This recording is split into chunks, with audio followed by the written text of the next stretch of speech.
I think she's having some audio issues, but I can hear her. So I think it's set up well.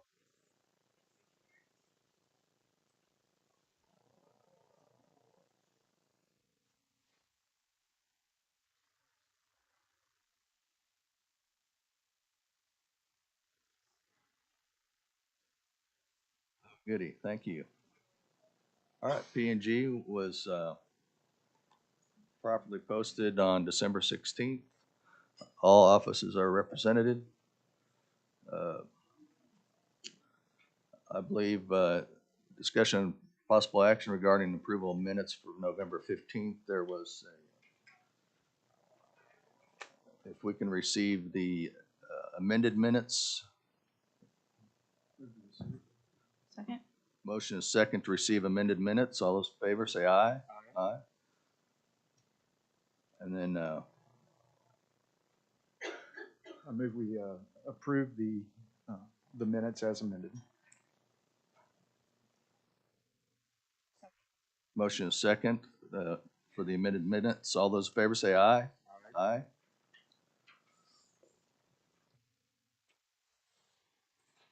All right, let me do two things. Let me jump down to item 7, BOCC Employees of the Month. Karen?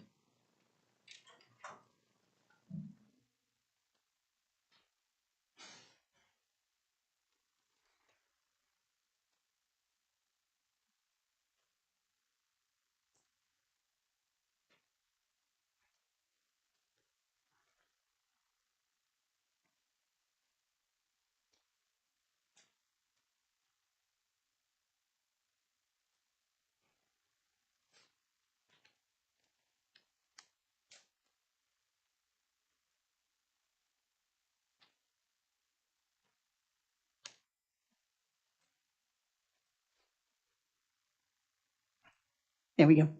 Good morning.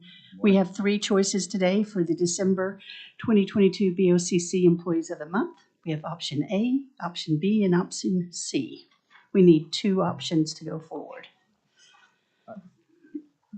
I would move option B if you all want to. Okay.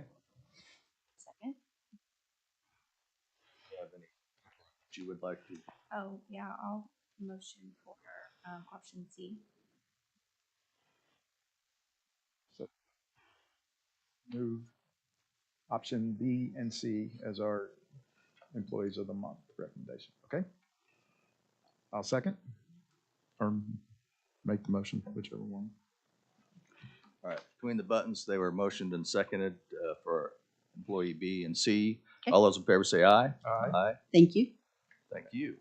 And A carries over, correct? Yes. Okay. You can have. I believe we do have a judge in for item 9. We'll call Grant to discussion possible action regarding statute with the courts to utilize court services for GPS monitoring. Good morning. As the agenda item mentions that particular statute, I do have a copy of it. Can I provide you with a copy? Please, yeah. Move that we receive the document from Grant. Second. Motion is second to receive this document. All those in favor say aye. Aye. Aye. So just a quick little background regarding this statute. I've had several conversations with Judge Bondurant. She's here as well. Had conversations with Mr. Prater. And the court's request, since we have an ankle monitor, we already do that. Their request to utilize court services in regard to this statute for folks who are placed on a VPO, and per the statute could require them, if ordered by the courts, to wear an ankle monitor. So that's really where I'm at right now. And just wanted to bring this before you to get some feedback regarding the totality of it and what you thought, if we needed to send it to the civil division or what the next step may be.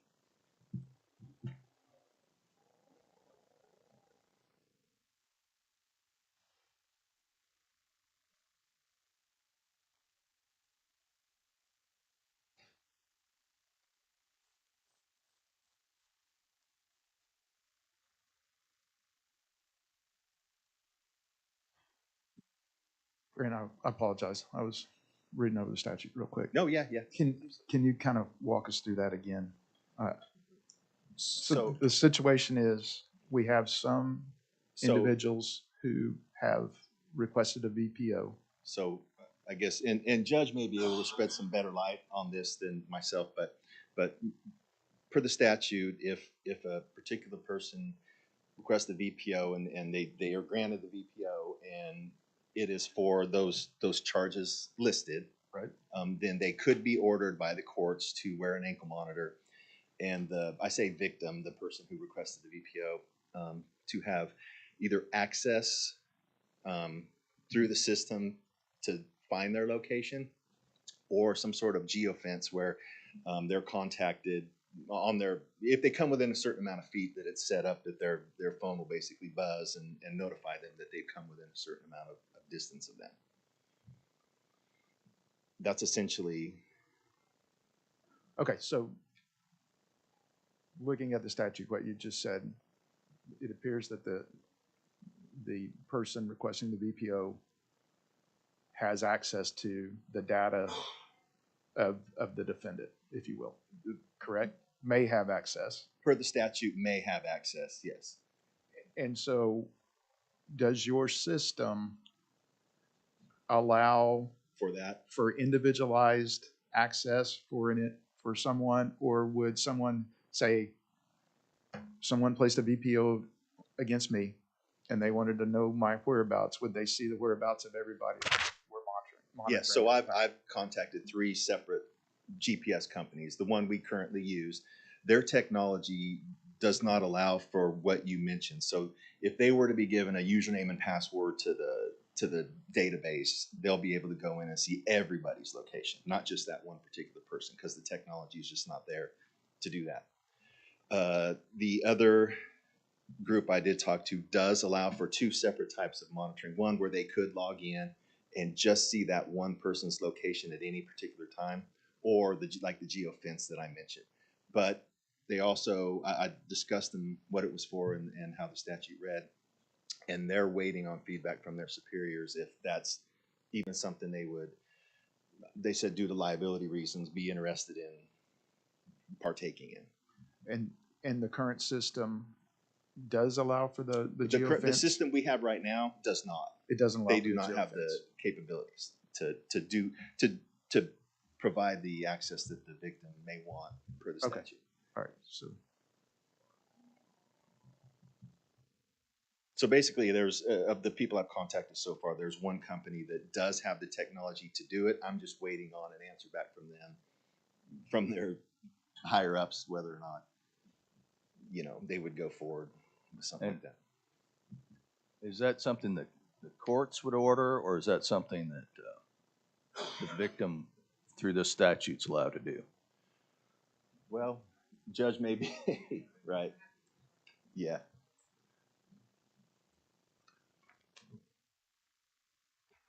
I'm Sarah Bondurant, Special Judge over the VPO Court. And my apologies, what was the question again?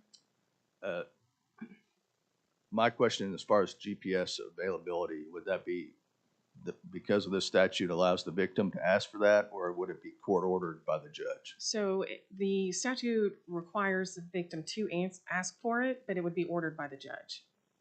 So I would, under unique circumstances, severe stalking is really the top item on the agenda for this, for the ankle monitors, but it would have to be court ordered and very specific in the order.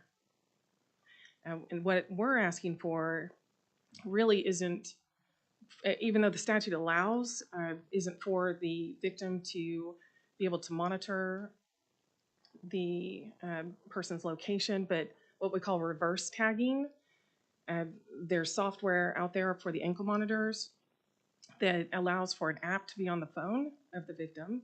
And if that person comes within a certain location, say a mile of that phone, then that person's notified. So they don't necessarily know where they're at. They just know that they're within a mile or whatever geofence we set up. So it also protects the person that's wearing the ankle monitor, their privacy, while letting the victim know if they're within a certain radius. So that's really what we're seeking. We don't have the technology yet, but there is one company that has it available.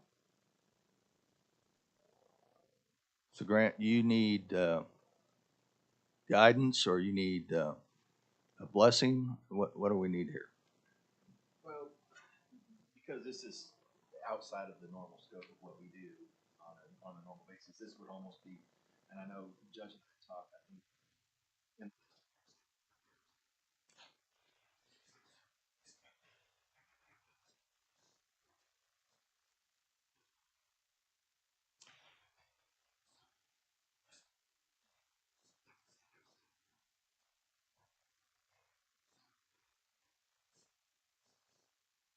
I think the distinction is that this is civil. BPOs are civil and not criminal in nature, but the statute's very specific that I can't take into consideration what's happening on the criminal side, whether there's charges or not. So I have to make sure that there's protections also on the civil side. So I think I'm over 4,500 BPOs this year alone, cases not issued. And there, I can think of 2 out of those 4,500 that would meet this criteria so far this year. Now, it may, if we have the technology, I may see more of a use for it, but right now, on the higher level stalking, which is long-term, aggressive, obsessive in nature, where no matter what we order, no matter where they're at, their intention is to find this person, no matter where that person is at. And so I can think of 2 that fall under this purview. All right, help me out, Grant. So are you saying another department needs to be, well, no, so basically, like the judge mentioned, this being a civil matter as opposed to pretrial release matter, which is what we do. So we would be doing something outside of the normal scope.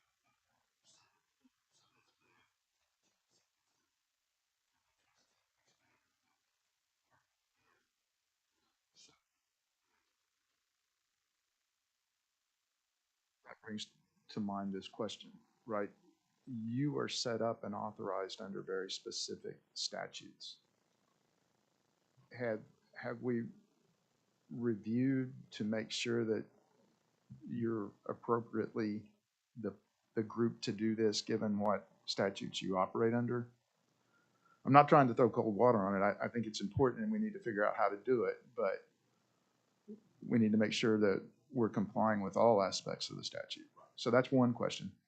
Second question, Judge, did you say that if we were able to locate the technology that the victim would have an app or something on their phone that would notify them? Correct. So we would not be responsible for making those notifications? Right. This reverse tagging is not monitored by any law enforcement agency. It's only with the app on the phone of the victim. Okay. And in the event, some of these are hypotheticals, but in the event that there was a malfunction and some serious consequences of that, liability would fall upon.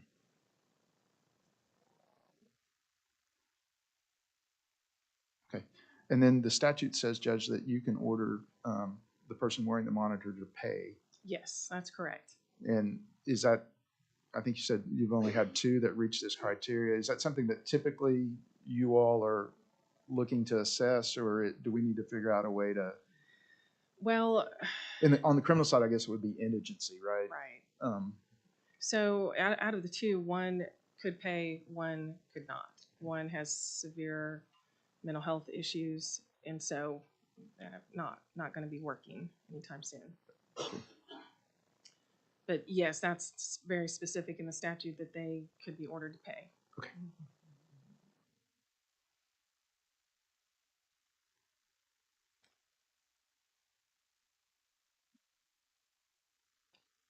My inclination would be to request DA Civil to review the statutes that authorize the creation of your department to make sure that we can do this. And if we can't do it under that, how do we go about being able to accomplish the task, if possible? Was going to mention that should be the first step to see. Judge, are you comfortable with that? I am. I appreciate it. Yeah, just taking next steps and seeing how we can do it.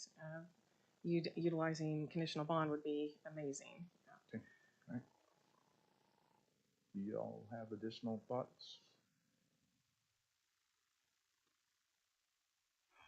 Goes past my tenure here, so I'm not, I didn't know if on the in-between, if there, you say two people, if there's something we do to assist the courts in that, and as far as that reverse Reverse tagging. tagging, Yes. if there's something we can assist on that, you know. That not yet, because there's only one.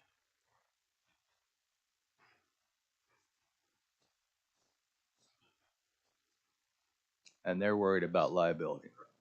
So maybe the statute got ahead of technology for once. In all fairness, it's on their website that they can provide this service. So I'm not sure why they're running this through legal. Oh, when it's that's being interesting. All right. Yeah. All right, well, that was my only thought, is if there's that time between, that if the courts still need assistance. And I just assumed it went to you because you have access to that kind of equipment. Not that, but we have income monitors, but Right, understandable. All right. One last thing, Grant. Currently, we have a provider of ankle monitors, and that is a annual or a monthly contract it's the contract through the state. through the state. And do you anticipate that if we can get this other provider, that we would have two contracts, one for this specific purpose, and then one continuing on for the other one? Okay, so we're looking at two contracts, not having to try to cancel one, or, okay, all right. All right, I heard you're going to the DA to get guidance. Would you like something written in return on the guidance? Is that how that works? Yes, Okay. yeah, if you'll submit it on the DA's request form, and, yeah, okay. All right, thank you, Judge. Thank you. Grant, thank you. Motion to receive the information? Second? Motion is second. All those in favor say aye. Aye. Thank you.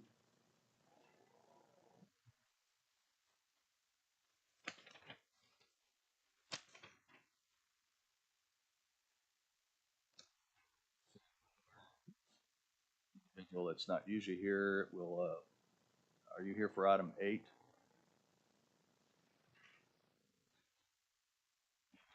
Sure. All right.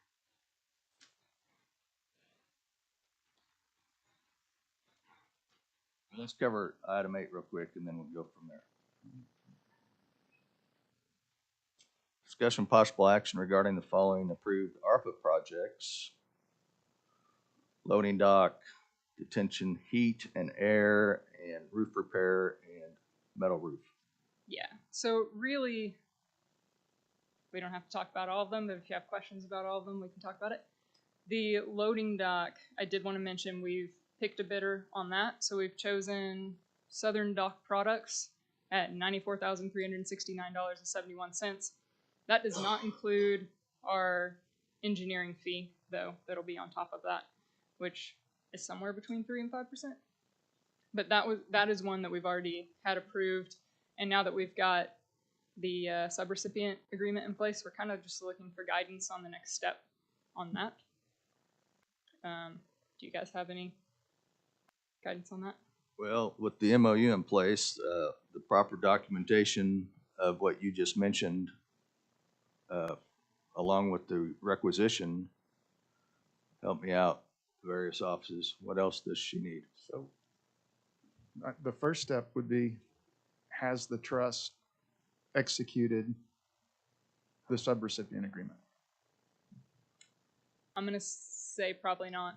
Then that would be So the the next trust meeting is the next step. crucial step. Yeah. Cool. And then I believe, Stephen's here, he can help us out, but I believe that the agreement is pretty specific as to the roles that each party plays. The documentation that is required for reporting, et cetera, correct?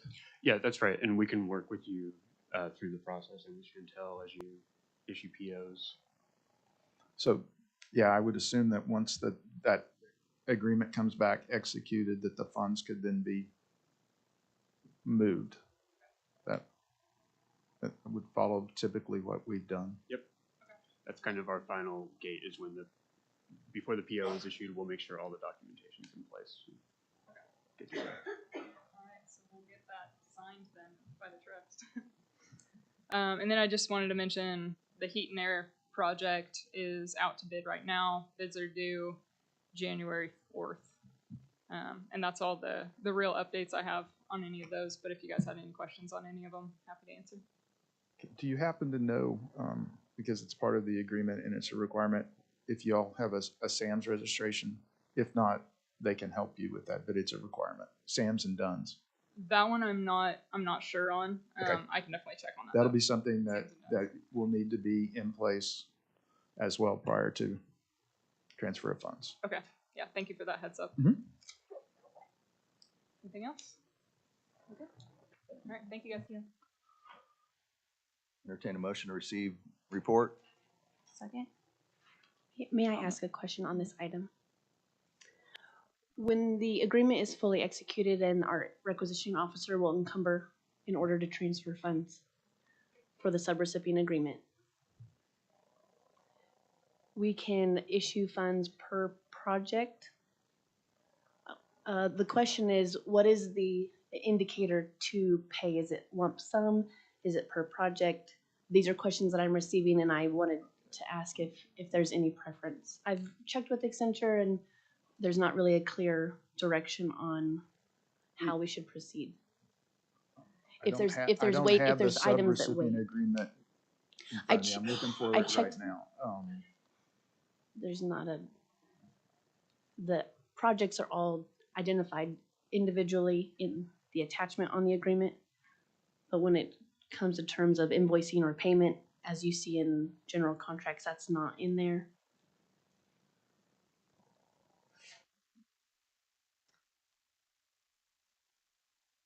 I just wasn't sure if this was going to, if I work with Jessica on building the purchase order, if it needed to be a lump sum payment or per project. And what indicator in order to. It appears, and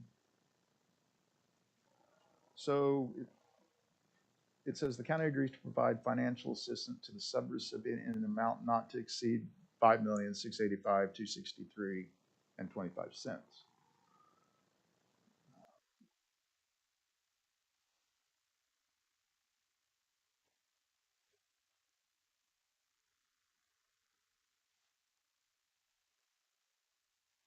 Sorry, y'all, bear with me. Well, and while he's looking for that one line that's probably in the paragraph he just passed.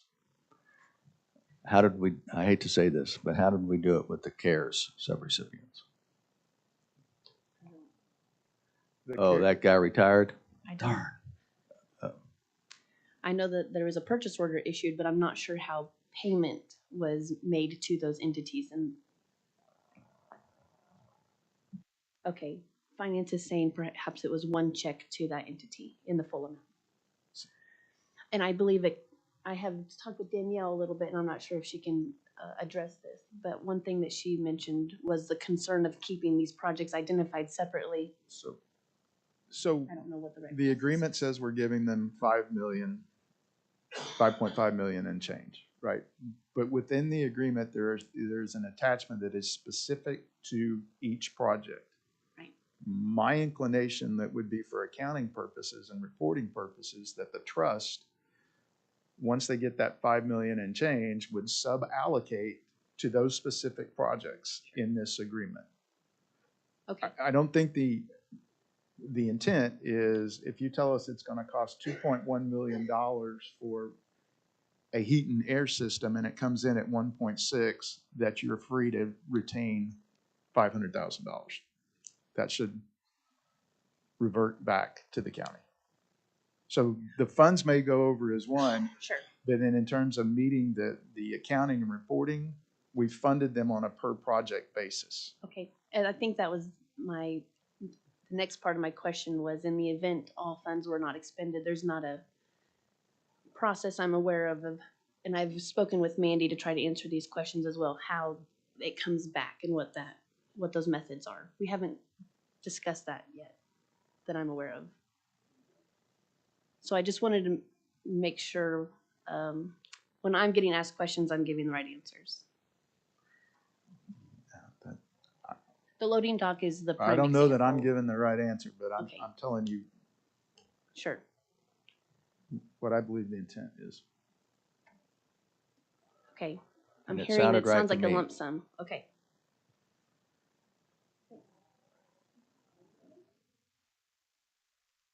Stephen, is that essentially Yeah, I mean, close? we need to be able to show the paperwork per project, right? So whether it happens at the detention center, the subrecipient level, or if that's what they trickle into the county on a project by project basis, that's So what we're concerned about. it needs to occur at the detention center level, right? Because they're responsible as a subrecipient for record keeping, and That's correct. providing that to us, and then we're reviewing that for appropriateness and clarifying whether or not we may need additional documentation, because ultimately we're reporting, correct? That's right. Yeah, that's right. All right. So they need to make sure that they do these on a per project basis. Yes. Thank you.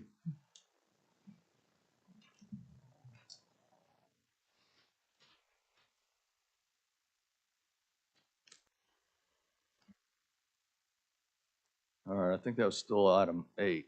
Have we entertain a motion to receive report? Yeah, so move. Have a motion and a second. All those in favor say aye. Aye.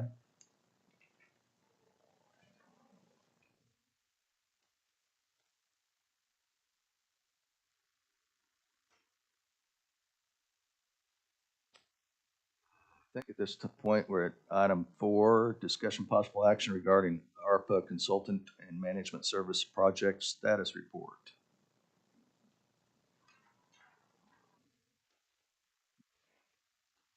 Do we have the clicker?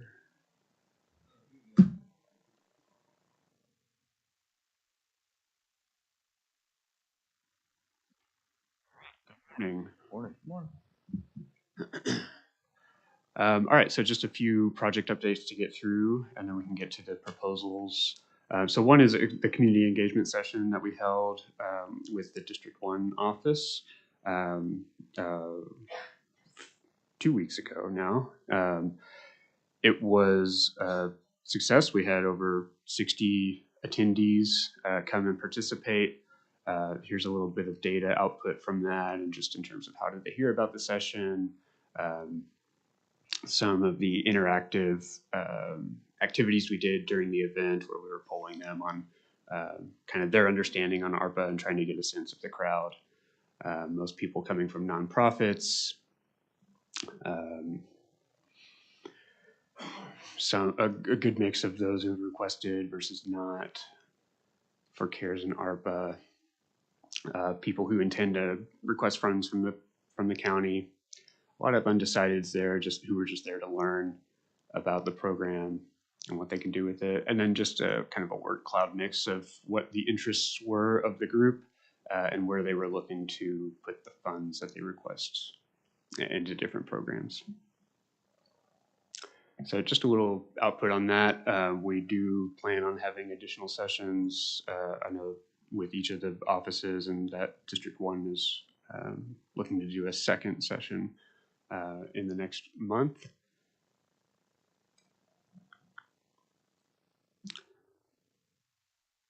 Any questions on community engagement or comments?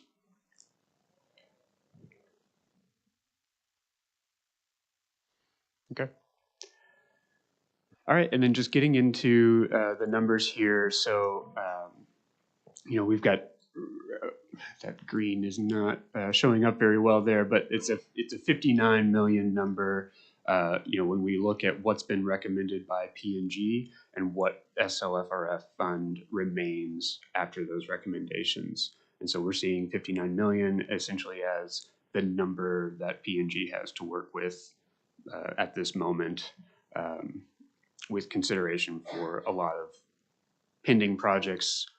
So this would be them. We've got some new ones from the detention center, one new one from the juvenile bureau, and then just some other items that we've been considering throughout this process for premium pay and payroll and benefits.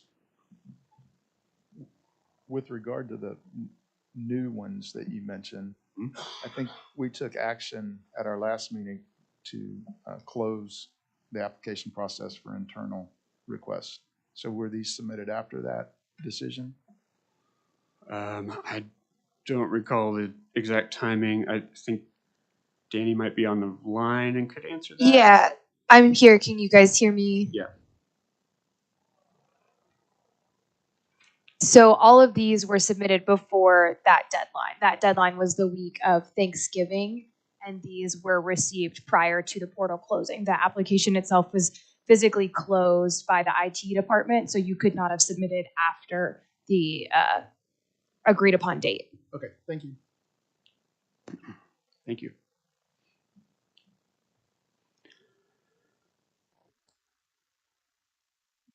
All right, and then lastly, I just wanted to kind of put a nail in this one. These 5 projects were amended back in October by P&G and were recommended to the BOCC for a reauthorization, if you will, with the new amended amounts.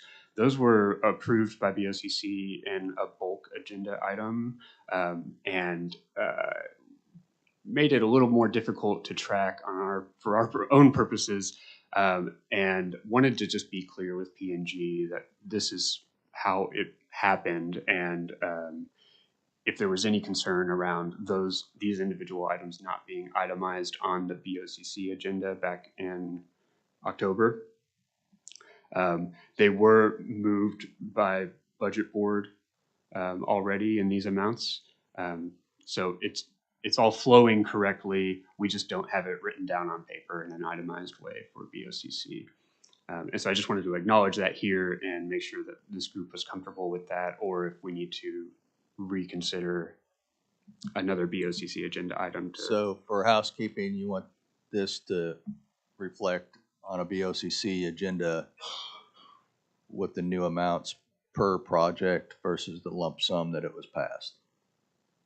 Right. I don't know that it's completely necessary. It might just be more work, but I wanted to acknowledge it, and just because it has been causing some, and the way that we've been going back and looking at the numbers, a little bit of confusion in our own tracking. It's sorted out now, but if y'all felt we needed to go back and revise that, we could do that. Since all the bodies have moved it, I don't see a problem with, in a future BOCC, put an itemized to project item. Yeah, and going forward, we'll be sure to itemize project numbers, project names, specific amounts. And we, as project manager, and you have this document internally, so you're able to. Right, we don't need to do anything on the BOCC level. If I recall, and maybe I'm not remembering this correctly, weren't those 5 things listed by just project ID and a sum total? Is that the way it was done? Right. Yeah. Yeah. So those projects were identified. Now, I would say, though, as a segue, that when we're discussing things on either the budget board or the board's agenda, that rather than just having a project ID number, that we give a little more detail. I like what's up there: juvenile, elevator, and the project ID. Unless people have been following what we're doing from the beginning, they may not have a good indication of what 100, even with my glasses I can hardly read, 10009 is. Yeah. So I don't know who's placing those items on the agendas, but I think it would be beneficial. And it would clear up any further confusion for us as well. Absolutely. Okay. All right, anything else for project status report? not from me unless y'all have any questions or concerns. Entertain a motion to receive report. So moved. Second. Motion second. All those in favor say aye. Aye. Aye. All right, so we're looking to 5. item 5, discussion of possible action regarding proposed projects. All right, y'all bear with me a minute here. I've got a motion. I move that we recommend to the BOCC to reserve $38.5 million in ARPA funding for allocations in support of community investment projects and programs within Oklahoma County. Projects and program buckets would include 1, public health; 2, negative economic impacts; 3, services to disproportionately impacted communities; premium pay, non-county; investment in water, sewer, and broadband projects, although as when I attempted this last time, I said the likelihood of broadband was probably not very high. And just so everybody's aware, some examples that would fit under the above categories would include, but not be limited to, assistance to household and basic needs, childcare facilities, educational disparity, community health workers and public benefit navigators, housing and shelter, mental health, assistance to workers, small business and nonprofits, premium pay, and culturally responsive COVID-19 disaster response. And I make this motion because yesterday at BOCC, we obviously recognize the need to fund outward-facing projects. And although we didn't take action, those were referred to us, and I think it's appropriate now to establish the amount of money that we're going to have available to do so. So I have a copy for you.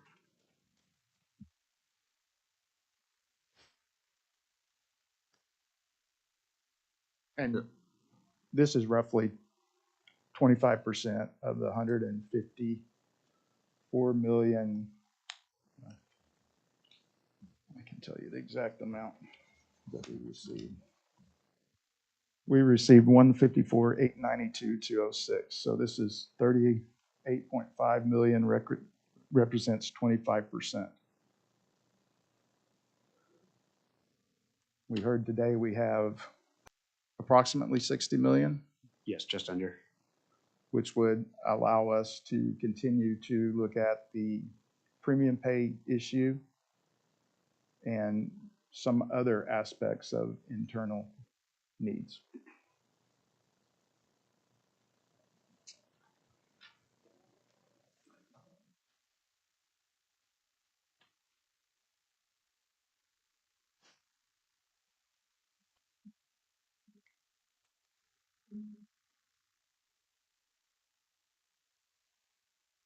Not hearing a second, motion dies for lack of a second.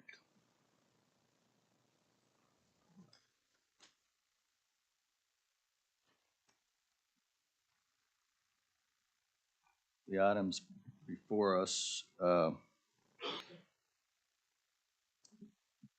let's go ahead and go down through the items that are still in consideration, and then we'll come back to them. Okay. And I'm going to go by your list. Detention Center elevators, project 10075.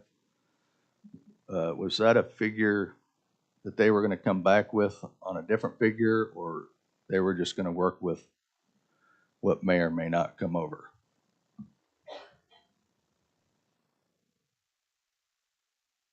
Hey there, I believe the 4.2 is from the Kone quote, but Mandy could correct me.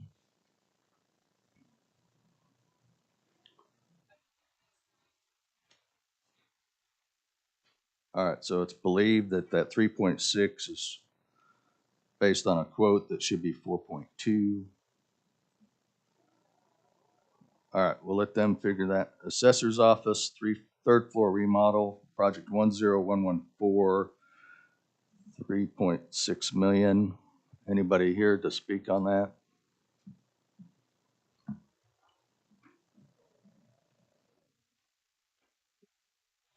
Place that agenda item based on the approval of the fourth floor remodel. And we have approximately 40 employees on the fourth floor. we're gonna have to bring down to the third floor. So we're gonna have to gut and remodel.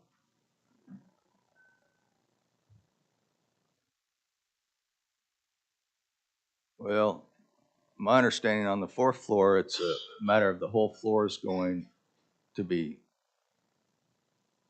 temporarily placed somewhere else, and the fact that they have to remove asbestos. Yes, sir. When you say you're gonna gut and remodel, is that, We don't have room on the third floor to bring all 40 of our employees from 4 down to 3. okay, well, I believe, of course, no one here to speak on that, but when their discussions have been talking about moving their staffs to ICB, have you not had any conversations with facilities or engineering on that? We've had informal conversations. We were notified after the last P&G about the 4th floor. And we've had informal conversations, but nothing. Okay, so they haven't discussed moving your folks over to ICB anywhere? Informally. Maybe 1 and 2. All right, but that has nothing to do with this project request. Right. When we come back assuming we go to ICB, when we come back over to 3, we're gonna have to do a gut to move the 40 employees from the 4th floor down to. Because they won't have room for them on the fourth floor, is that what you're saying? Yeah, I guess Mr. Warren's taken the whole 4th floor, so no, they will not have room for our employees. So in the temporary offices for ICB, for those 40 folks, how would that look if that was a more permanent? Our offices, we prefer to be on the same floor. We're having taxpayers running back and forth from one place to another. Our preference is to have our employees on the same floor. Okay. Certainly in the same building, but on the same Well, floor.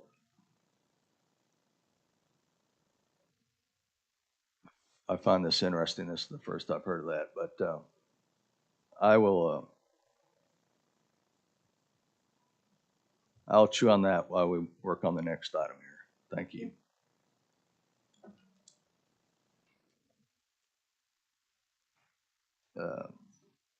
Since there's several in a row, detention center, access control, paperless recons, intake renovations, projects 124, 125, and 127.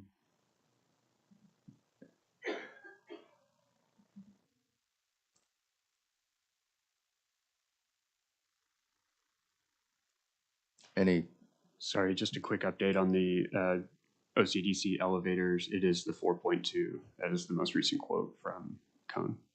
okay?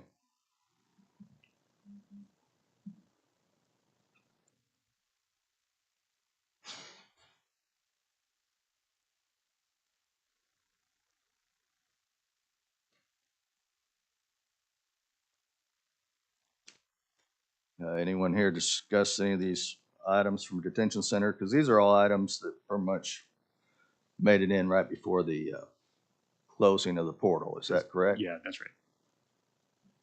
All right, here's your time to pitch them if you want them.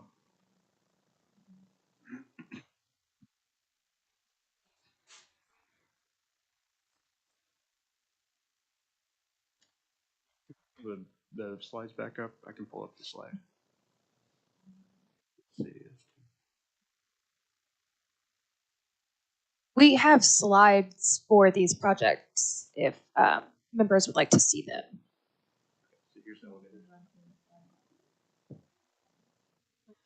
All right, that one we got discussed. Okay. 124, 125, and 127. So I would just go based on the slide for this one. This is an IT job, so I don't have the expertise on this one. I believe the next one is also IT. Yeah, and then the intake renovation, Brandy Garner can speak on that one. I don't believe any of these new ones coming in are facilities. So I would go with just what's on the slide for that. All right. The Ms. Garner has asked me to speak on this one. So this is the first floor intake area. The facilities subcommittee contracted with an architect and a designer to look at how they would redo that first floor to spread things out, make them more social distancing safe, better flow so you keep people separated in intake and receiving. One of the main problems is that there's that cross section right there when you first walk in, and you get all the people bunched up there, which is very difficult for not only security but medical. And then we would have a separate entrance area where there would be medical review done more extensively than is right now. There's only a very limited space for that. And so the cost proposal would be 1.3. The other thing is it would do where currently when you're going through there and there's the office area in that first floor, all of that would be moved and that would be opened up for the intake area, the residents as they're coming through initially booking. It would be much more spread out and more secure. And then you wouldn't have to have everyone in the tanks all the time, which further are difficult for disease spread and things of that nature. So that's the proposal on that. And the interim director's here if you have any specific questions on ins and outs, but that's the general overview of the proposal. What's the timeline on that? It can be done in 6 months or less if it gets approved and they get started on the design. Okay. We have a preliminary design, but obviously whoever was contracted would have to do a more specific design. So has the trust themselves accepted these recommendations Yes. in an open meeting? I'm not sure the director, Mr. Williams and Ms. Garner, have approved them from their perspective of directors. Secondly, the indenture that created the trust to run the jail provided options for them to seek additional funding beyond what the county may be able to provide. Have they availed themselves of any opportunity to do so? To your knowledge, you don't work for them, so. Right. No, I'd have to talk to John Michael Williams about what those options are. Okay.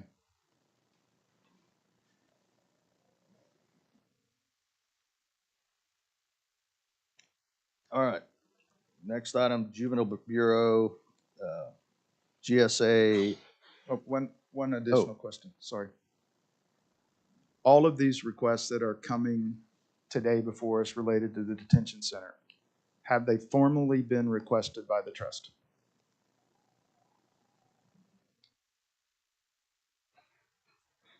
Taken with any of these.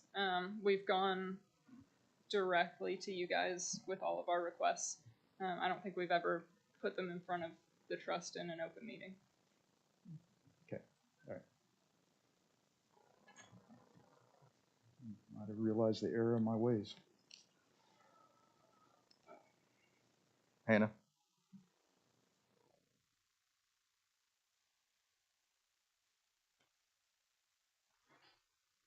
This is to update our control system and our valves, very similar to the heat and air project at the jail. Our current system doesn't allow for each individual thermostat to modify based on climate, like the actual temperature climate control. It can modify within certain parameters, but it's still trial and error for us on, opening the hot water heat valves, closing the cold water, switching those back and forth. Makes it really hard for us to keep temperatures within the Department of Health regulations. We're able to keep the building relatively comfortable, but it causes a real lack of quality airflow in certain areas. It causes mold to build up on those valves that have to remain closed in order to keep climates comfortable. So it can cause a real quality of air issue. So it's very similar to the one that you guys have approved for the jail. It would take approximately 8 months to complete. That's a real rough estimate, but it's to go through and completely update the digital controls, thermostat valves, and insulation, which should eliminate the molds and negative quality of air issue. In recent items, we've added 20% because of cost. Is this an item that's been recently done to where it's current figures? So the most recent quote is August 30th. It doesn't have an expiration date that I can see. And it does look like that includes the quote I have is 1,220,000. So it does look like an overage has been added to that.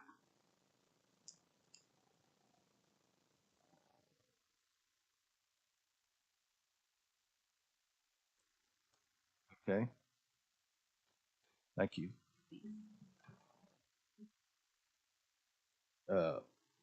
Item 10130, Behavioral Health Services Facility.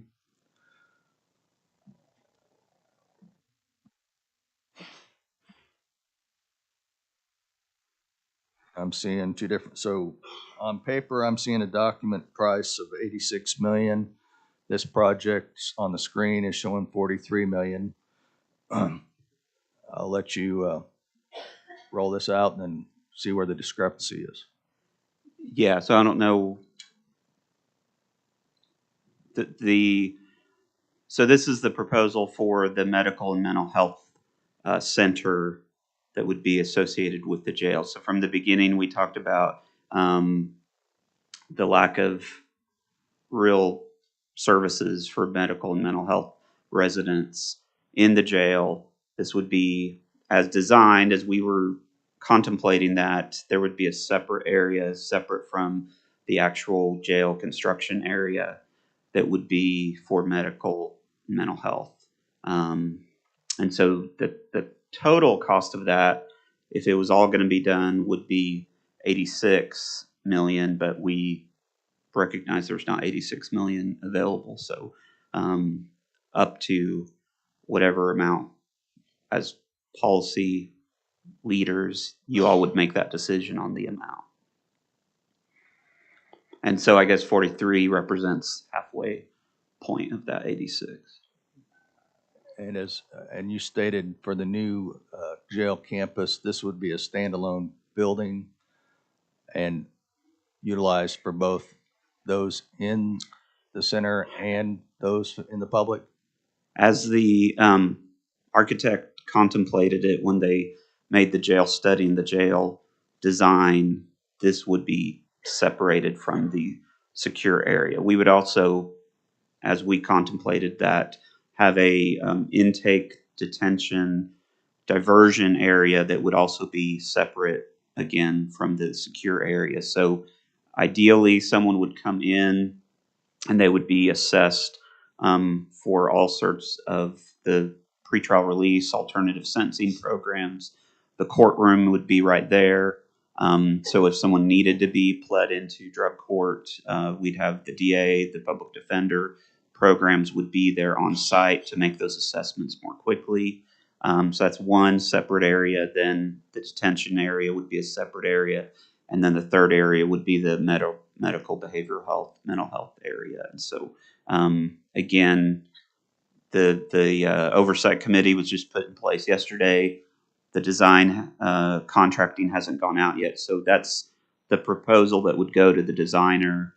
But yes, the proposal is to have this as a separate area from the detention area. Let me try to unpack a lot. The county has not issued bonds as of this time. Is that correct? As far as I know, yes, that's correct. The county has not requested proposals on potential sites. Is that correct? That's as far as I know, yes. Isn't this a bit premature, given that the county's taken no formal action other than establishing the oversight group. You're asking us to tie up potentially $43 million that could otherwise be used potentially in the community, which could go a long way towards alleviating people even making it to our jail in the first place. I'm not discounting the need, but this seems to be way out in front of the horse. Unless there's action being taken that to identify sites, bring on board builders, architects, et cetera. To my knowledge, the county has not done any of that. So when you're making references to designers and other things, I'm somewhat confused. I referred to the study that CJAC commissioned with FSB that put the proposal together that went to the voter that was approved. That was the original idea of how this would look.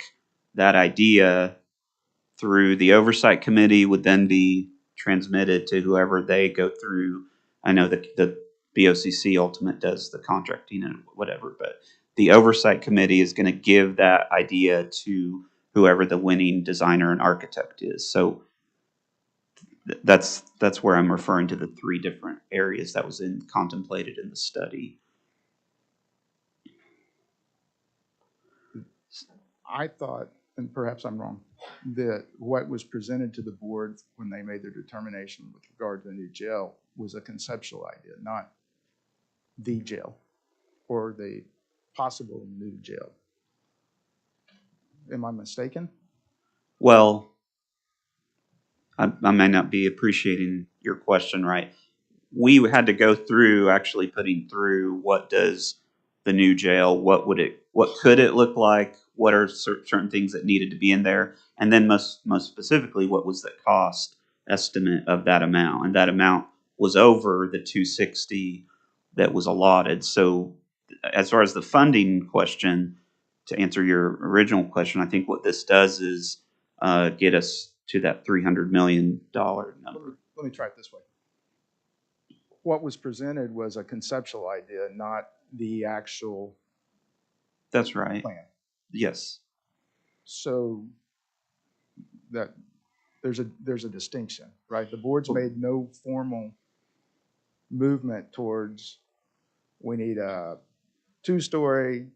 They did accept a conceptualized idea, understanding the benefits of that, but they've taken no formal action with regard to the jail other than issuing the call for an election on the bonds.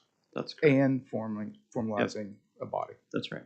But I think inherent in that all along was from the BOCC to the voter that there had to be a medical and mental health facility because our current services are woefully inadequate and our community needs to have the appropriate level of medical and mental health care.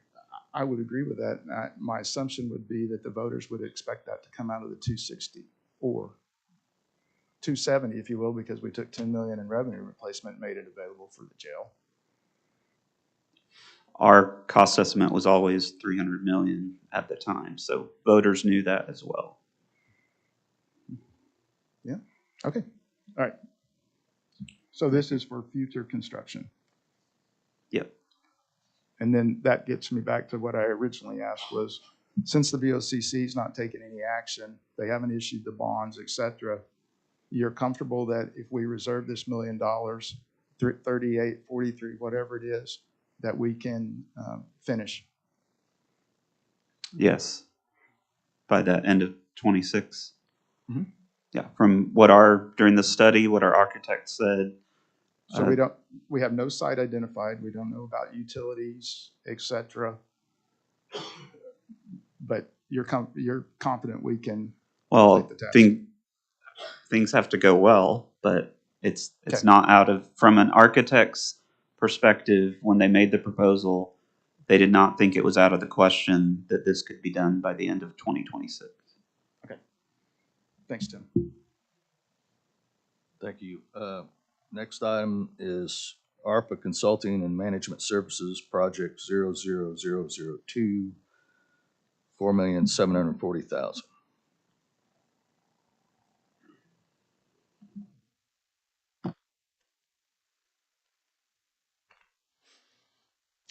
I apologize. I don't think I have a slide on this one, but this is to just cover future administrative services throughout, to finish out the life of ARPA. If we wanted to cover those costs as we have been under Category 7.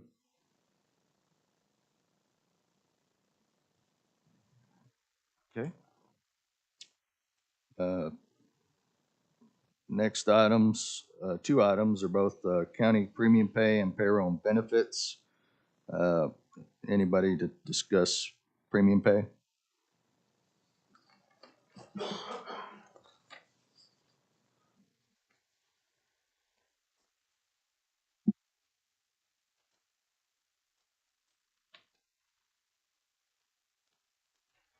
Hello? Brought water in case I start to cough. I apologize. Could you start mine? Switch to mine. Thank you. Premium pays come up. I apologize. I've had a bit of a whatever everybody else is getting lately. So premium pays come up a couple times, and we seem to have hit high center a little bit. And the sheriff asked me to kind of move forward on the application that, as a department, that we made back in, I believe it was May. May 24th. We made our departmental application for premium pay for our staff that qualifies. I have a slide that goes over the details. It's never been an argument with Accenture on whether or not premium pay was allowable. Obviously, it's one of the 4 primary buckets in the legislation. But we wanted to walk through, because I felt like in last month's P&G, the conversation about premium pay was primarily sort of a range of numbers. How much do we want to set aside so we can figure out how to do it later? And we just kind of keep pushing this down the road.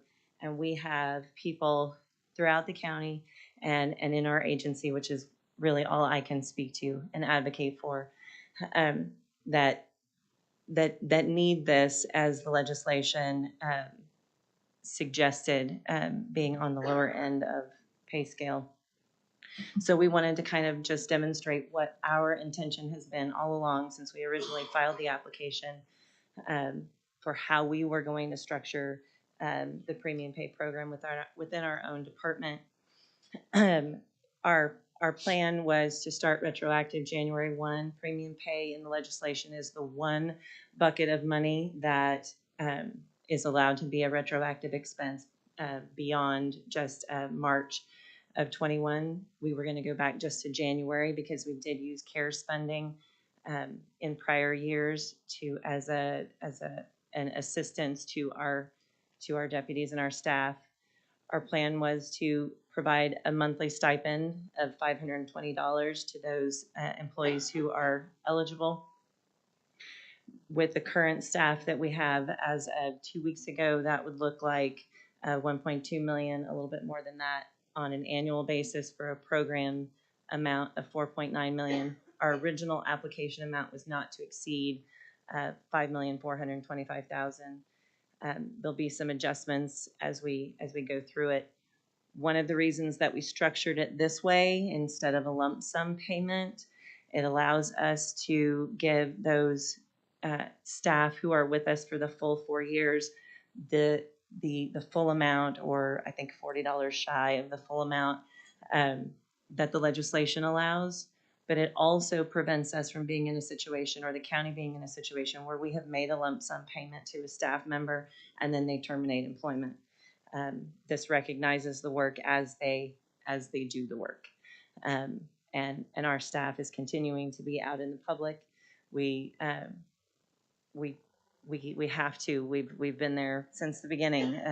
Continuity of operations in our public safety agency is paramount. So we've been out there this entire time. And for whatever reason that this particular eligible expense has kind of gotten stuck a little bit and hasn't made any forward progress, we really hope that for our department that we could get your support today on getting some forward momentum on this. Thank you. Mhm. Any other department needing to speak on premium pay?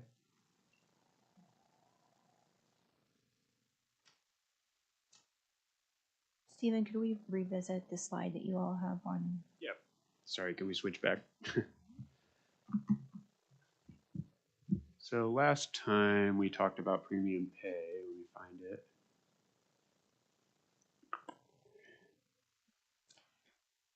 As Andrea described, we were in a situation where we're working through with each department of figuring out what the specific numbers might look like, but we have a general idea of different approaches. We put together these different scenarios. If we were to max it out for everybody, what that would look like, or if we were to do a 1 month stipend type of approach, as Mr. Taylor has suggested, what that might look like. And so we have an idea of what we would want to set aside as we're working through the specifics with the departments, which is tricky because we're having to ask them to go and look at when did their staff work from home, who's going to be eligible and under the right thresholds, et cetera.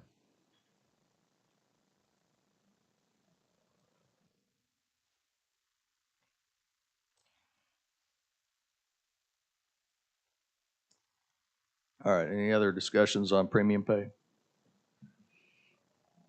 I'm gonna move for a recess. 10 minutes, let's make it 15 minutes. Move to recess until 11:25. Second. Motion is second, all those in favor say aye. Aye.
7:26, we'll return, I entertain a motion to return to regular session.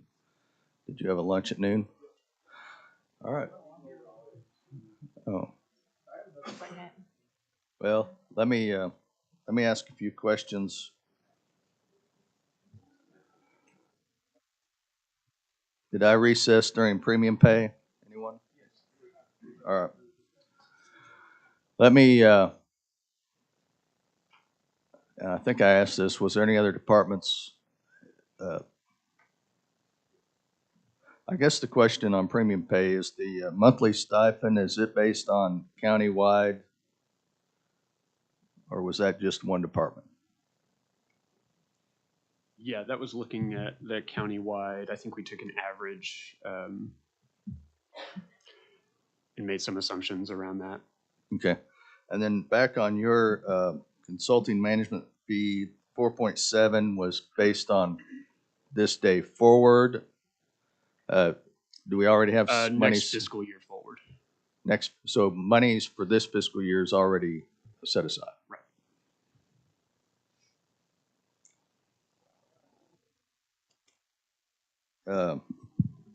So the total that we should consider in a lump sum for those expenses is 6 point something? Uh, 6.7? For which? For the administrative services? No, it was like 4.07 was the total. But you're saying that's from this point forward, it doesn't take into account what's already been spent? Oh, right. Yeah, yeah. If you add what has already been allocated for that, yes. What we've spent to date, it's approximately $1.5 million. Okay. Plus the whatever here. Yeah, you're right. Your numbers.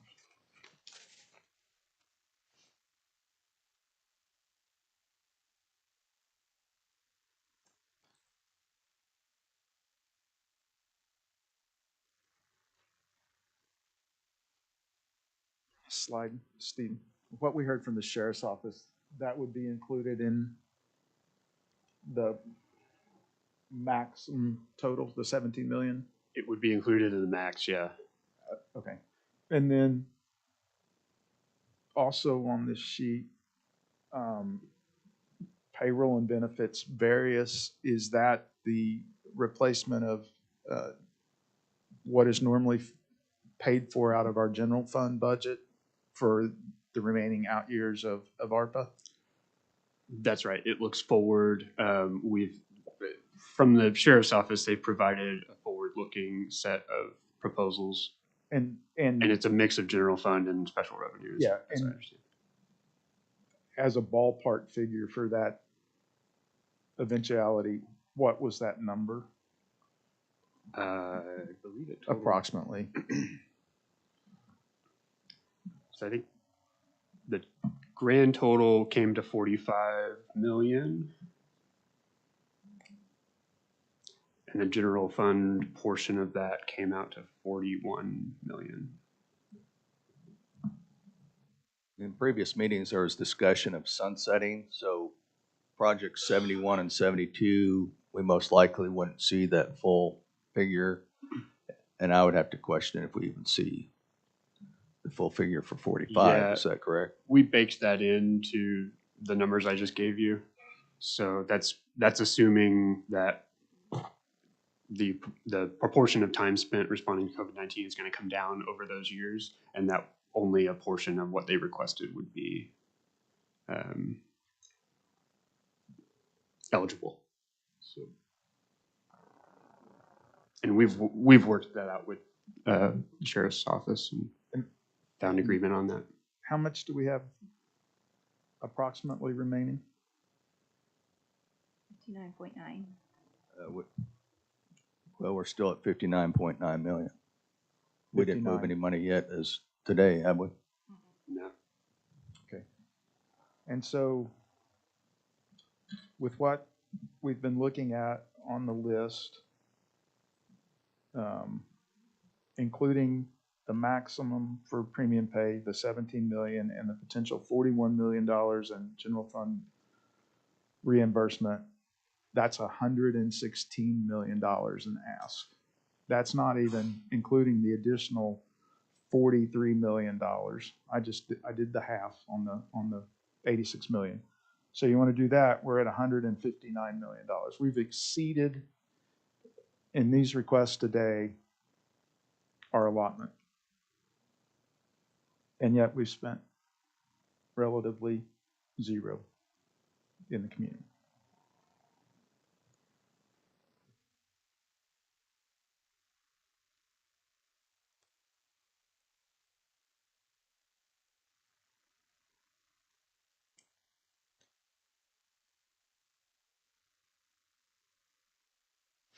I'm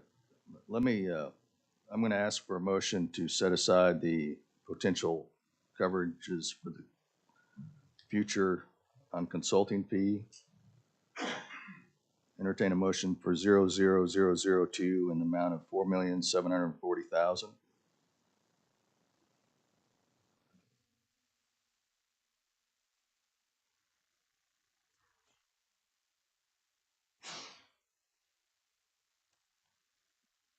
Motion, I'll second.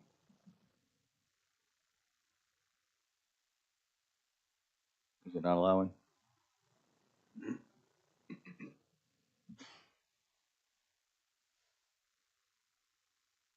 All right. Well, Chelsea actually motioned that. I will second that motion. All those in favor say aye. Aye. Any nays? No.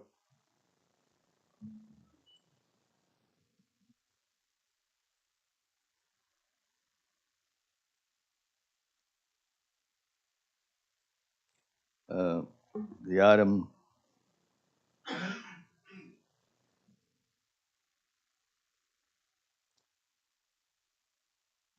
of behavioral health services facility, I'm comfortable making a motion for project 10130 and the amount of $40 million be set aside for that facility.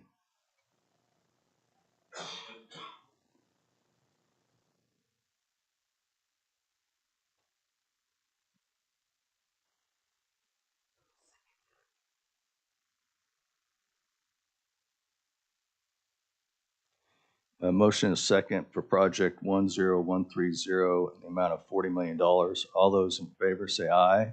Aye. Those opposed? No.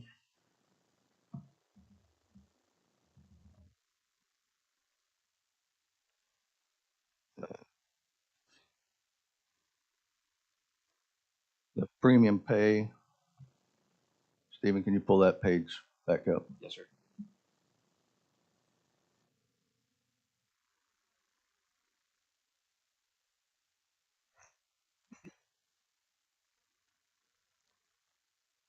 I'm comfortable with scenario 2, a 1-month stipend in the amount of $7,558,774.60. I'll go ahead and motion that.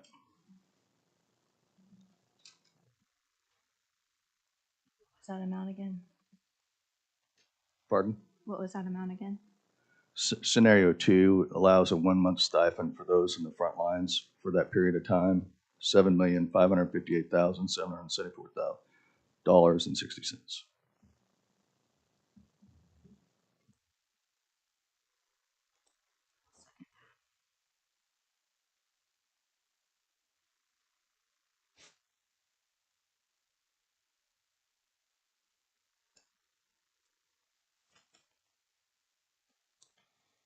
Item was motion seconded for project. Is there a project number of this? Or just premium dollars? No, so yeah, we had a disparate set of premium pay requests, so we're going to consolidate those all into one. All right. So the motion is for premium pay 1-month stipend in the amount of $7,558,774.60. All those in favor say aye. Aye. No.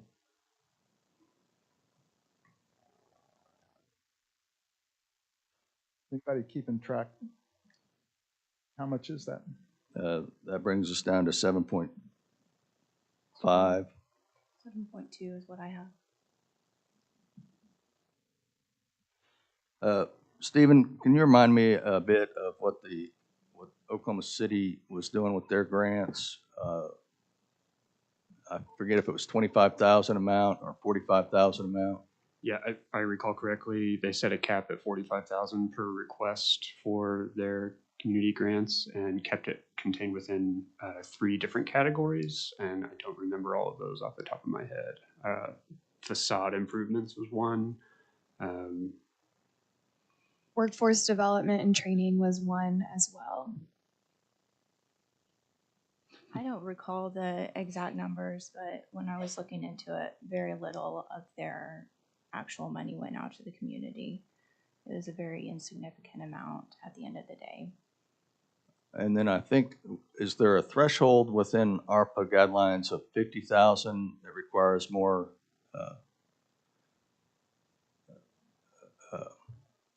paperwork or more? Yeah, I believe that's why they set the cap below that 50,000 threshold. I can't speak for them, obviously.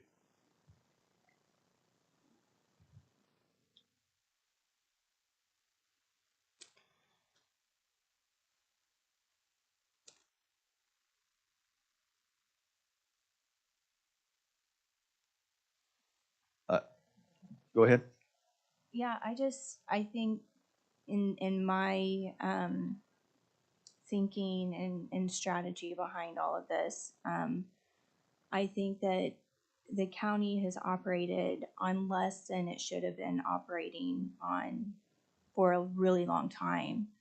And so I think a lot of these projects, capital improvement projects that we've allocated a lot of these ARPA dollars towards, are things that perhaps a additional revenue for the county should have paid for historically that we didn't have. And so there's been a backlog. And so they qualify under these ARPA guidelines and that we're putting these monies toward. I think that this exercise leads us to and should press the issue of overall county funding going forward. And I think it should press the issue of having these conversations of county revenues going forward.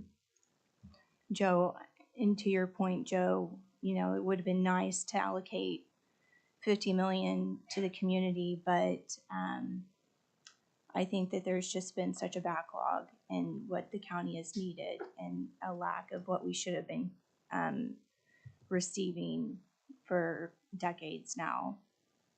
So that's kind of my thinking behind all of it. Yeah.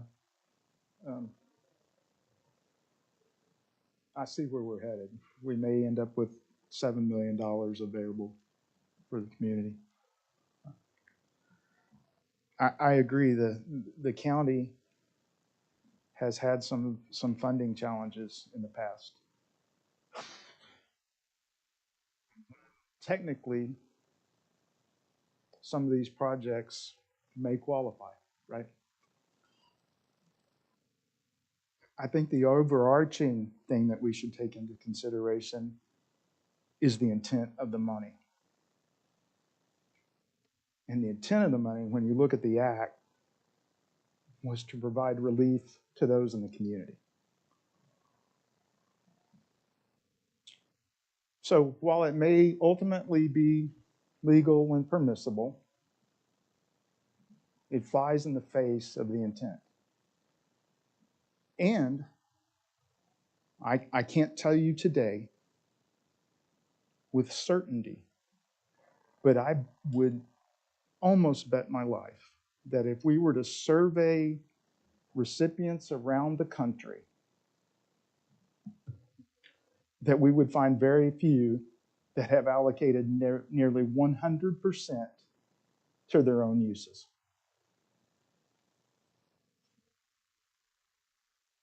And I find myself, if you do make a motion, someone makes the motion to vote to recommend $7 million for projects in the community, I find myself faced with a very tough choice. Do I say no and hope that it still passes? Or do I say yes and concede on the principles of which the act was passed?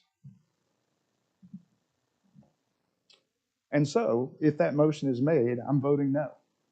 And I'll do so with a clear conscience.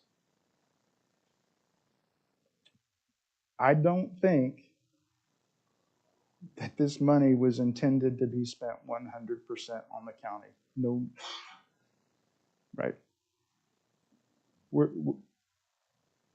I've been in the position to vote against hazard or premium pay for individuals that are certainly very deserving. I was never and will never going to vote to supplant money that the taxpayers already fund to pay salaries and benefits, no matter if it's permissible. It clearly flies in the intent.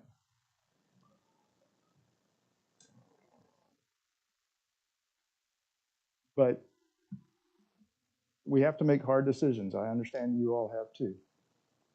My hard decision is to vote no.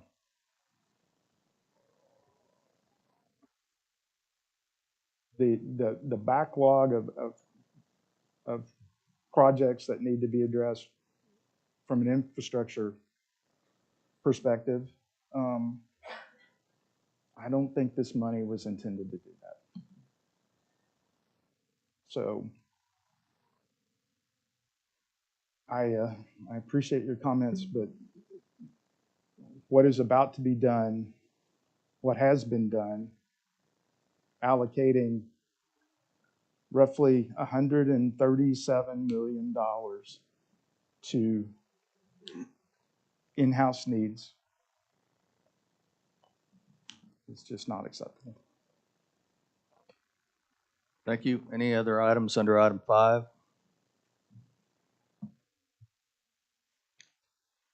I think we covered everything on our list. Danny, if you're able to confirm.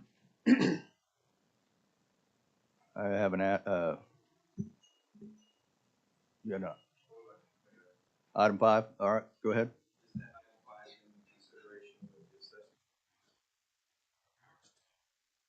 Third floor. That would include that, yes. Was there any action to There be has taken not on that been item? to date. I'm sorry? There has not been any to date. Okay. I would just need to be here to make sure that you understood our needs based upon our conversations with Stacy and Keith in regards to the staff that we have on the 4th floor with those 40 individuals. And that the concern that we have, and we know that the 4th floor has already been approved through the BOCC's meeting through ARPA request. What this has kind of came about was, where are those 40 employees going to be going? Well, my understanding, while they're remodeling the 4th floor, they'll be moved temporarily over to ICB. Is that changed? But temporarily, but they're going to have a landing spot as a temporary spot. Where will they come back? I have not been privy to conversations of people being vacated from 4 after that. So that's going to have to come up to somebody else at some other time. My understanding is everybody would move back to the 4th floor. My understanding is the 4th floor will become a total county court clerk floor. There will be no assessor room or staff there. Hate to be brazen on this, but this is my last day. I can't. I'm not asking you to make that decision. Well, yeah. I'm just letting you know that that is the implications that I Well, have for over half of my staff. And those conversations I was unaware of, so I didn't know that they were going to be displaced. So that'll have to come up with somebody else at some other time. Infrastructure, this body in January, I don't know. Because in my talks with Stacy and Keith, is the funding request that we've submitted will be necessary to bring our staff back to the 3rd floor. Well, it goes back to, I wasn't privy to those conversations about 4th floor being taken over by one office. I just was believed that they were going to be updated and those offices returned by the people that currently office there. It's my understanding that that is not going to happen. All right, well, I've already said my piece on that. So do we need to come back to the next P and G meeting with the same request since there's no action on it today? Well, on the assumption there'll be any money there left for that to happen. And that's my concern of today. But that might be a question of another entity altogether. BET, since they like to throw stuff at us. BET would not be going through the ARPA request. Understandable, but they like to throw money questions at us. They're money body. So all I'd have to say is if there's room for you to move back on 4, that's my suggestion. But like I said, somebody's got a better countdown than I. I'm out of here in 4 hours, so I can't help you. Then I look upon the other members that will be here after 4 hours that would look to help us address the needs of the assessor's office. Mike, I don't know if you heard, but today we had roughly, I lost my note, $116 million in new requests. We started the day with approximately 60 million. I understand that everybody's looking for funds. I there's- understand that, but There's the realization is 7 million. No, I'm just telling you in case I didn't notice you standing here. There's 7 million that at least hasn't been appropriated. well recommended, Mhm. right? And that leaves some other payroll type expenditure. So yeah, you need to show up when we're meeting. That's why I'm here I know. today. I'm just telling you that where we stand. Okay, I just need you to be aware that half of my staff will have nowhere to return with this upgrade to the 4th floor.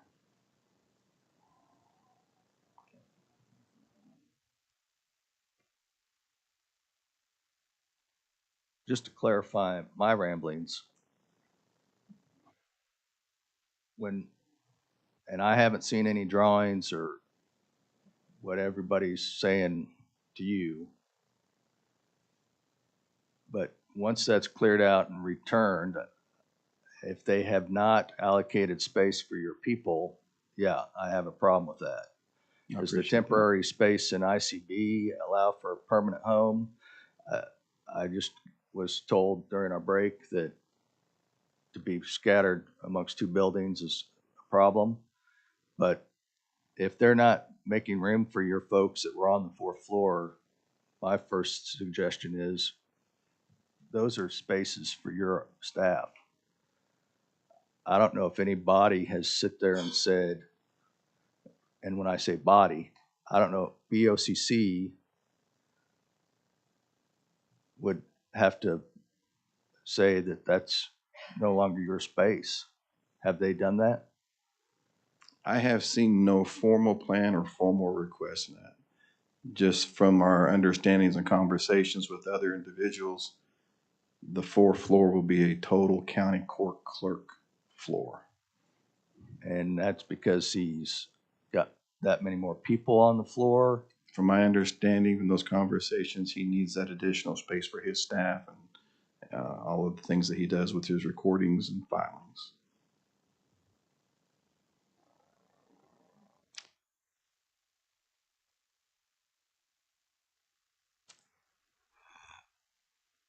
Yeah, that's news to me as of today, but if someone that's working with that can maybe work with us having a home for your people that were there, I don't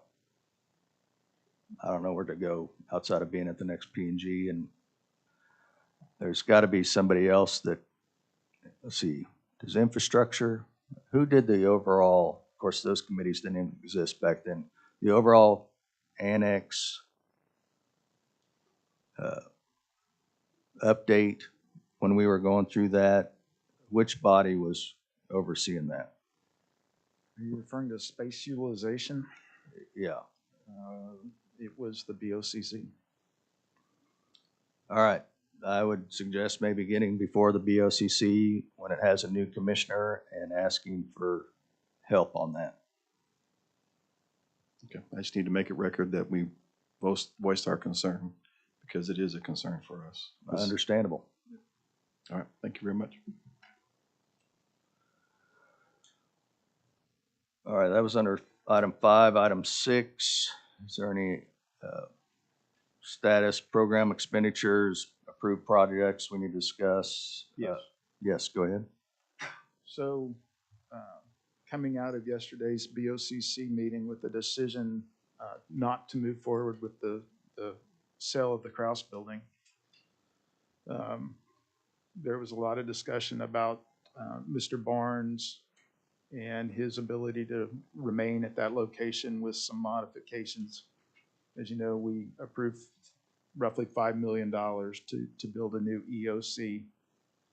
I think we need to ask our consultant to pivot and review the use of that funding in a remodel situation for David at the Kraus property, inclusive of both the outbuilding and basement to serve as a hardened facility and potentially some office space within the Kraus building itself. I believe on the towards the east end of the building. To that end, I had put let me rephrase that. It was the intent to do a PBA agenda item for January 3rd for the PBA to discuss possible locations amongst current county properties for that new building based on that ARPA project. Do we want to see where they decide, if they decide they want a new current county? I mean, we got district yards to work with. We've got the old social services area. We have item space on the North Lincoln in front of the election board. Well, prior to ARPA and prior to the attempt to sell the property, we had been moving on the track that Mr. Barnes would occupy that location at Kraus. I believe he's expressed a desire to remain there with some improvements to the basement to serve his needs, as well as that outbuilding. So that can be on the PBA, but I think we have an opportunity to perhaps save a little bit of money and reap the benefits of co-location with the sheriff and David. So, Michael, if you want to leave that up to the PBA, then I would ask that we would have the consultant do a dual track of vetting the potential remodel of Kraus to suit Mr. Barnes' needs. That's something that can be done in the next couple of weeks. Yeah, and we've had that conversation with Mr. Barnes as well. So we can look into kind of repurposing the proposal for the new build EOC and having it more as a rehab of the current or existing facility. All right, do we need a motion, or is that just something we agree that needs to be reviewed?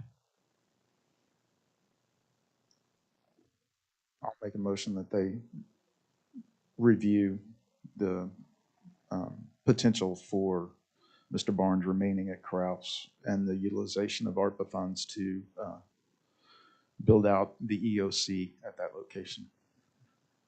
I'll second. Motion is second to review project 10064 as a remodel versus new construction. All those in favor say aye. Aye. And we have another item on this same topic.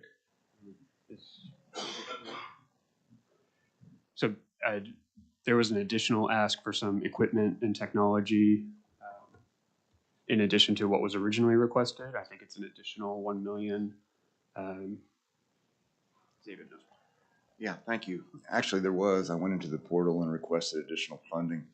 That's when we were looking at off-site locations, and a portion of that was to complete outfitting of the EOC, and a portion was that for potential land acquisition. I believe the cost savings Mr. Blau referenced would actually be experienced right here, as I would withdraw that request for that additional $2 million. Thank you.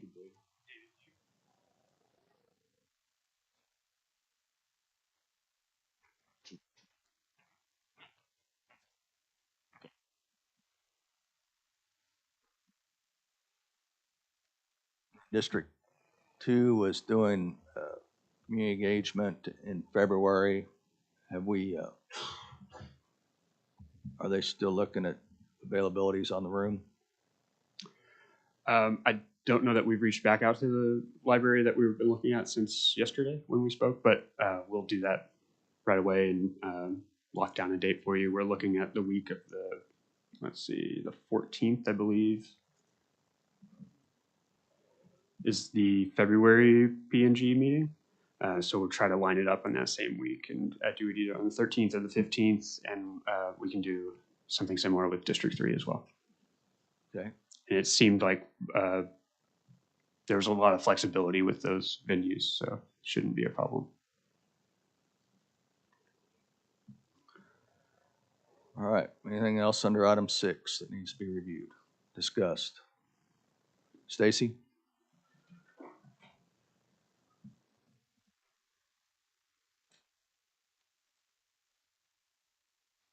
Yes, what I think will be our first construction project will be the courtroom lobby at JJC. We have a bid, and utilities have been located, and the architect has reviewed that bid and is good with it. So we're shovel ready. The question for the committee today is getting a purchase order. I know at one time you'd set up different buckets inside the departments, and I think the last budget board that might have gotten all the construction money moved to a larger construction budget. I need clarification on that. So we'll know who the requisitioning officer is for these funds, because that bid might time out. I need to get that purchase order cut pretty quickly. So is that what happened at budget board? Did we move it into a big pot? Yeah, I think we went into the construction projects bucket. And so we can work with you and Chantel getting that PO issued. Okay, so I think if that's the case, if it's in one big construction bucket, then I think Jessica is probably the requisitioning officer on that. Are you guys okay with that? And then that project is right under $1 million. But if there's any change orders or anything, it'll go a little bit over. And it was increased by 20%, so we got the money to cover it. But where does the extra reporting kick in? The bid amount or the final price? That's a question for you guys.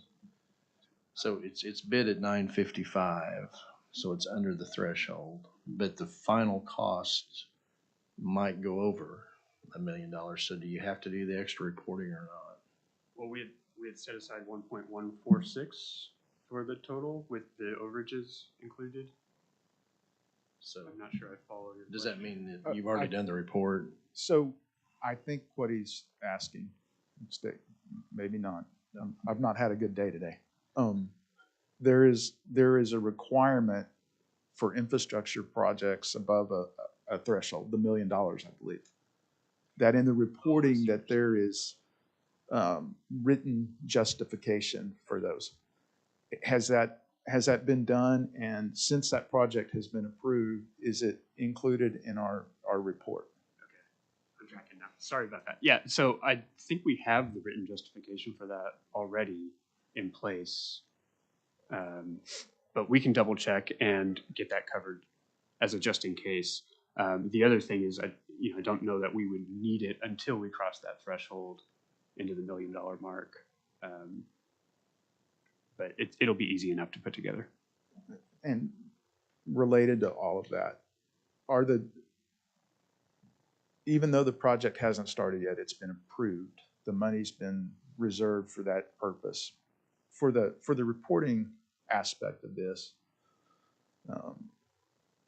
for any infrastructure project, will that written justification be at the time that the project is approved, right, the 1.1, or what you were talking about? Well, if it comes in at 9.8, we're not reporting. We're not doing the written justification. It's when we report it up to Treasury, it'll ask, if it's over $1 million, it'll prompt us to provide the written justification at that time. So And we that's at the report on time- that as it's spent. That's at the time the project is approved. So when it was approved at 1.1 million, the written justification was submitted to Treasury. No, it hasn't been yet. We just haven't hit that date.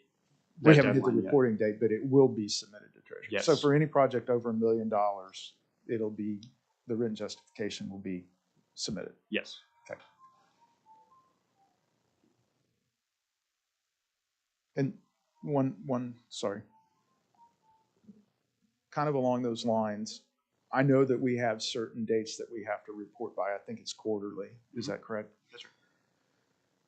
That being said, do we have the ability to update our report Yes. as we go so that the public can see what we're spending our dollars on ahead of our submission to Treasury? Is that possible? So there's two reports for Treasury. There's an annual report and a quarterly projects and expenditures report. Right. The annual one is the one that is posted publicly and available online through the county website. The quarterly project and expenditures report is less public. Okay. Treasury does provide a report on that, but the view into it is very limited. And then They provide it for every jurisdiction. I seem to recall that the county had to put up its quote recovery plan. That's the annual one. Yeah, That's the annual. that's right. And that can't be updated as we go. It can be. Yeah. There's no reason why not. Because as it stands today, I would assume that that recovery plan is not reflective of the action taken, Correct. even though it doesn't necessarily have to be to meet the guidelines. Correct. Yeah, I'd like to see us perhaps look at updating that plan as we go. But I'm one person. Okay.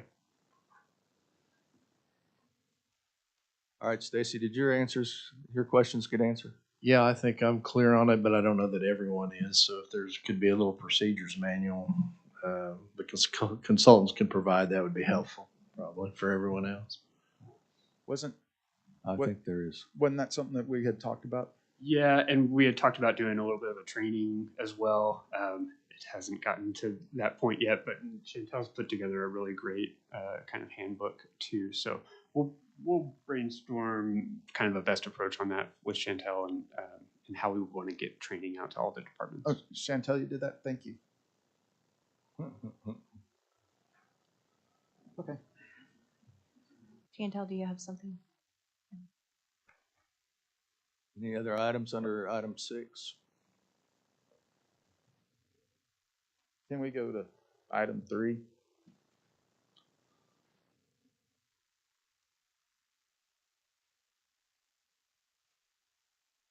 Discussion and possible action regarding policies, processes, procedures related to planning, oversight, administrating Oklahoma County ARPA funding. Yeah, so as was mentioned earlier, we've had one public meeting. We'll soon have a second. You all looks like going to have one. We may or we may not have money. But in the event there is some money, we need an application done. And so we need to get Accenture and IT moving in that direction. So what do we need to do? Yeah, it's true. So to get the online portal stood up and externally exposed to the public to be able to intake applications and requests for funding, we'll need we have some options here. We can do a more robust version of what we created with County IT for the internal projects and just expose that outward.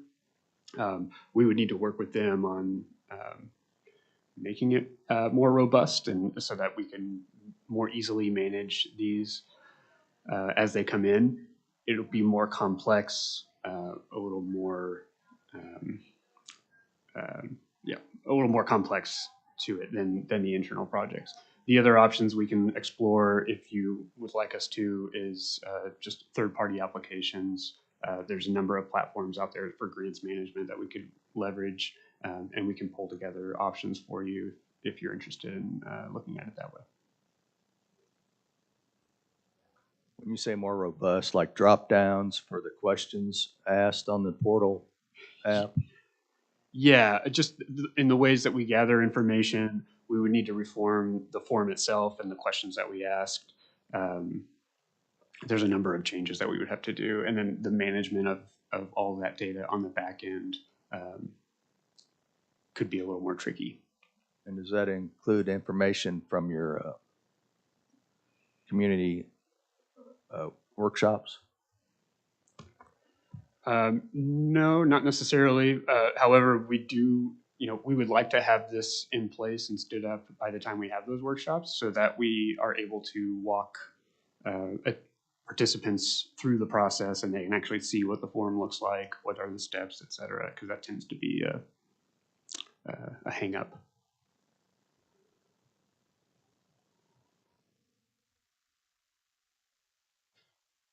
All right. Well, IT was here earlier, but I thought we had talked about a form from California. Was that not? That was the survey, and that survey is done and it's available via our website. It's what was utilized at our. So we are utilizing that. We've got the survey. What we don't have is, in the event there's any money going out into the community, a procedure or an application process for them, and we need to get moving on that. And you've been working with IT on the portal for outside requests? Only for internal requests so far. All right, so how quick a turnaround was that? Was that 2 months? Was that 4 months? What was that? To set up the internal one? Yeah. Yeah, maybe 6 weeks or so. So in the assumption that that's what we're utilizing with some tweaks to it, we're looking at, so even if it was at 6 weeks, you could possibly open that up 1st of February? Possibly, yes. And I guess before I keep going down one path, is that what you were looking for? The goal would be to align the opening of the portal to align with the other district sessions for 2 and 3, since they are doing the community engagement the week of the 14th. Ideally, we would walk community members through how to access the portal at those community engagement events, and then that Thursday or Friday, we would open it countywide for everyone to apply. We wouldn't open it at those particular events, but at the end of the week, after everyone had an opportunity to kind of see how it is to be demonstrated. So we kind of need a prototype in the January meeting for us to approve. Yes. And because District 1 has already had our forms, and I think I had mentioned previously that we do a video. We make available a video on our website that would assist people in walking through that process. Is that still part of the plan? Yeah, we can look at that. Creating kind of a demo. Okay. So, Chelsea, did you say you'd like to see a prototype by the January meeting? The January the 10th? Yeah. Okay. That sounds good.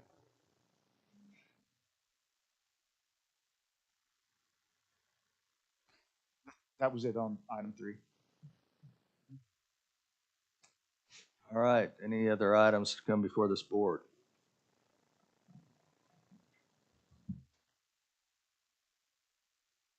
Chantel, now or never?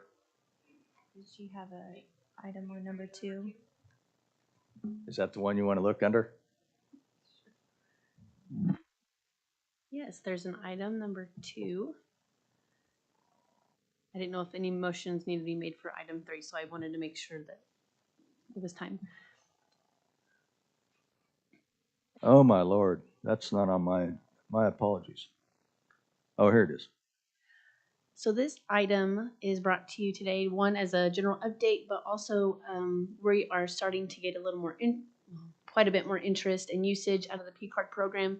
We have been under the pilot program for 2 years, and just yesterday at the BOCC meeting, there was another added allowable expense for postage in the event due to timing and being able to put postage on our machine. So I'm bringing you an update today just to let you know that the main usage of the P-Card is for travel.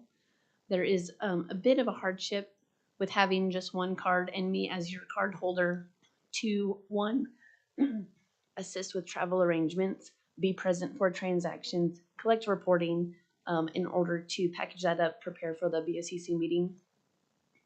It is built, this program for P-Card is built for there to be a card holder that is making certain arrangements or purchases, and then I would act as a review or a guide of process. I'm just coming to you today to ask if this is something you'd be interested in moving forward or growing the pilot program in any way, adding 1 or 2 cards. If you are happy with how things are going, that is fine too, but wanted to bring it up for discussion. If you may have heard from other departments, I get a lot of department feedback that they're happy this is an option, unhappy whenever it's restricted to certain purchases. And so as needed, I come to the board and ask for additional purchases. Thank you, Chantel. Some of those difficulties that Chantel alluded to are involving travel when Commissioner Bloomer has gone to NACO. And because she's not the card holder, there's been some issues there. So we would like to see the program expanded. Perhaps it's a card for each elected official. I don't know if it needs to go further down. Sounds like maybe even our department heads. But at least for an elected official to alleviate some of those issues that you were referring to. Oh, so we don't anticipate you going on all the trips? No. Oh, okay.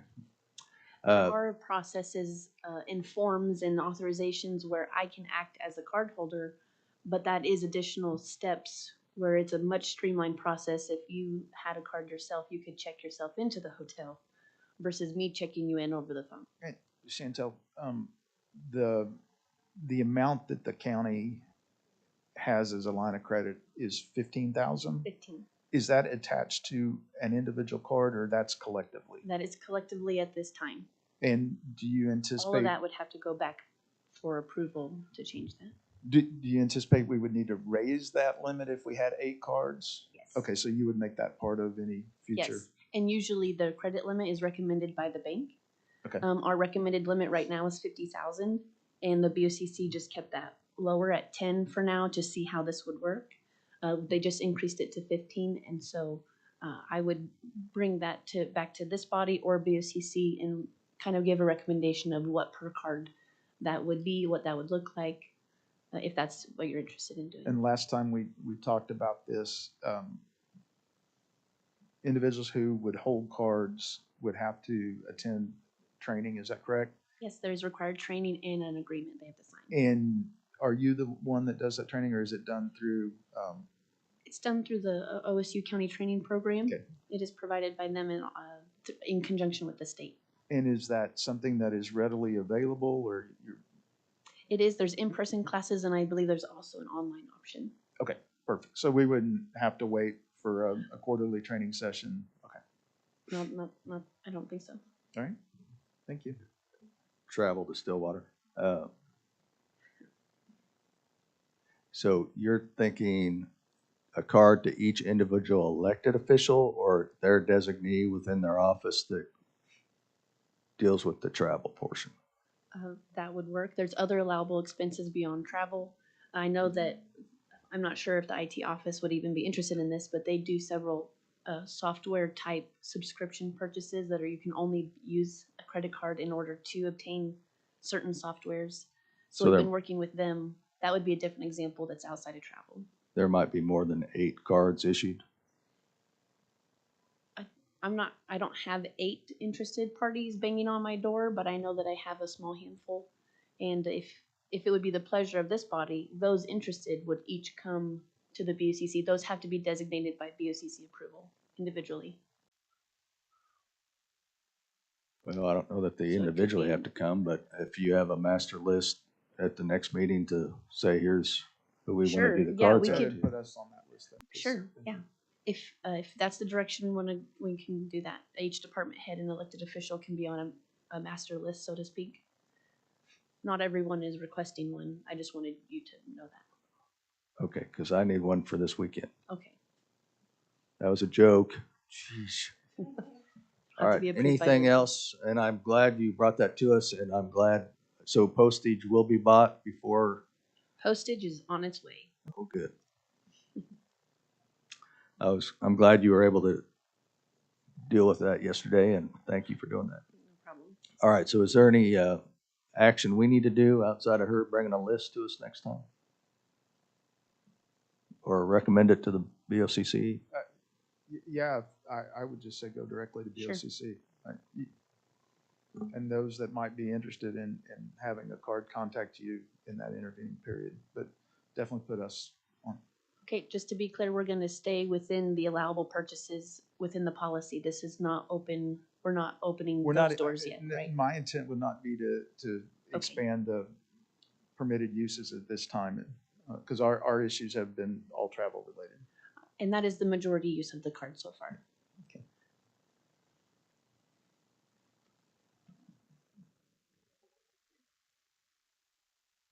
All right, last chance. Seeing none, any citizens' participation today? Any board comments? D3? I've enjoyed my time with you on this board, this committee, and I just wish you the best. Thank you.